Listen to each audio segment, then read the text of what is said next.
আসসালামু আলাইকুম। সিম্পলি আমি রেসিপিজে আপনাদের স্বাগতম।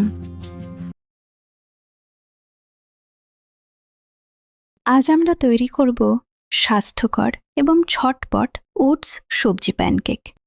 খুবই কম উপকরণে তৈরি এই মজাদার প্যানকেকটি বানাতে কী কী লাগছে চলুন এই রেসিপি কার্ড থেকে এক নজরে দেখে নিই।